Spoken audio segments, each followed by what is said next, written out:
Stadtentwicklung am Beispiel Zürich. Die Strasse ist ein Lebensraum. Hallo zusammen und herzlich willkommen zu unserem Swiss German Online Podcast von Katrin Erni. Heute wollen wir über das Leben in der Stadt reden und verschiedene Nachbarschaftsinitiativen. Wie kann man in der Stadt mehr Lebensraum für die Anwohner schaffen und nicht alles nur zugunsten vom Autoverkehr planen? Für so Initiativen macht sich in der Schweiz der VCS stark, der Verkehrsclub Schweiz.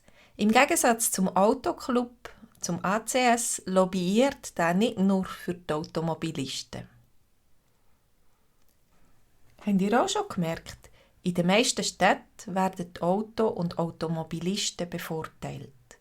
Alle Strassen sind voll mit Verkehr und nebendran sollte es auch noch genug Platz für Parkplätze haben.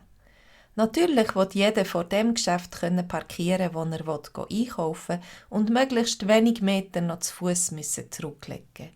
Erstens braucht das wieder Zeit und dann noch Energie und wir möchten bei allem sparen. Oder es gibt Leute, die Geld sparen und extra ein bisschen weiter weg parkieren, wo sie Orte kennen, wo man noch gratis oder zumindest billig parkieren kann. In der Stadt Zürich hat es zum Beispiel viele Parkplätze in der blauen Zone. Das ist einerseits schön, weil die gratis sind, aber andererseits ist die Parkzeit beschränkt. Wenn man dort den ganzen Tag sein Auto stehen will, muss man für 15 Franken eine Tageskarte für die blaue Zone kaufen. Die ausdrucken und hinter die Windschutzscheibe legen. Die Stadt Zürich zum Beispiel bemüht sich in den letzten Jahren sehr, die Stadt wohnlicher und attraktiver zu machen. Die Stadtplaner gestalten Strassen umgestalten, mehr Raum für Bäume und Pflanzen schaffen, die Anzahl der Parkplätze zugunsten von Lebensraum für die Menschen reduzieren. Vom Frühling bis in Herbst gibt es in Zürich auch Quartierfest. Die beliebten Nachbarschaftsfeste bieten in der Regel Live-Musik, abwechslungsreiche Essensstände, Flohmärkte und familienfreundliche Aktivitäten. Es ist eine gute Gelegenheit, mal die Nachbarn rundum ein bisschen kennenzulernen und mit ihnen in Kontakt zu kommen. Zürich ist eine grosse, multikulturelle Stadt und auch die Quartiere haben sicher ein gutes Budget, um etwas auf die Beine zu stellen. In Marli, dort wo ich aufgewachsen bin, haben wir auch jedes Jahr ein Quartierfest organisiert. Das war sehr einzigartig. Wir haben nämlich in einem Quartier gewohnt, wo der Herr Beriswil gebaut hat. Ein kleines Bauunternehmen, das auch ähnliche Doppel-Einfamilienhäuser gebaut hat. Er war sehr ein spezifischer Mensch und hat die Häuser nur Interessenten verkauft, die ihm auch sympathisch waren. Wir sind als Erste eingezogen und haben im Dorf noch niemanden gekannt. Dann sind nach dies nach auch die Nachbarn rechts und links eingezogen und wir haben mit der Tradition vom Quartierfest angefangen. Jedes Jahr sind neue Leute dazugekommen. Am Anfang hat jede Familie ein Kind und 2 Familien zusammen haben sich um die Organisation vom Quartierfest gekümmert. Wir haben uns immer abgewechselt und am Buffet haben sich alle beteiligt. Die einen haben einen Kuchen mitgenommen, ich habe ein Schokimus gemacht und andere haben verschiedene Salate mitgebracht. Das Fleisch haben wir beim Metzger bestellt und er hat uns das heiß geliefert. Dann haben wir unsere Tische und Bänke auf der Strasse aussen aufgestellt und es konnte losgehen.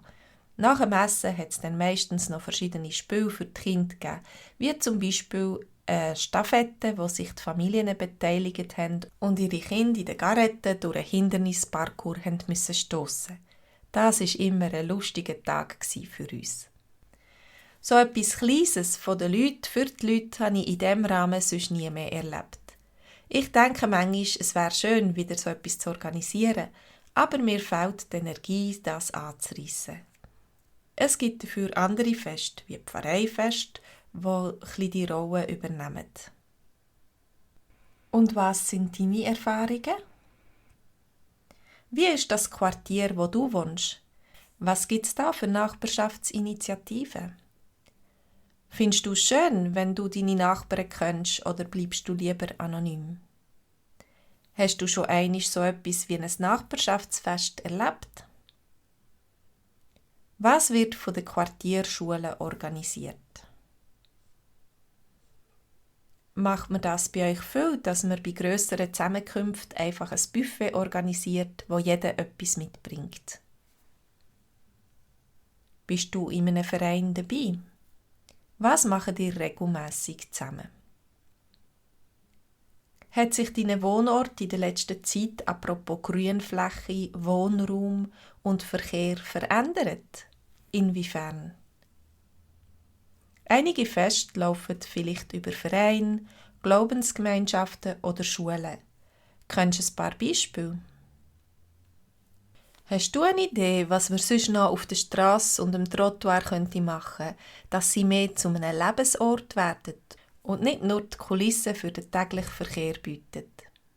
Ich bin gespannt auf eure Ideen und Erfahrungen. Alle die auch zu unserer Konversationsgruppe dazustossen oder einfach Zugang zu den schweizerdeutschen Texten mit Audio haben, können sich gerne bei mir melden. Unser Archiv ist schon richtig gross. Es ist seit dem 2020 gewachsen, seit 6 Jahren, und eine schöne Fundgrube.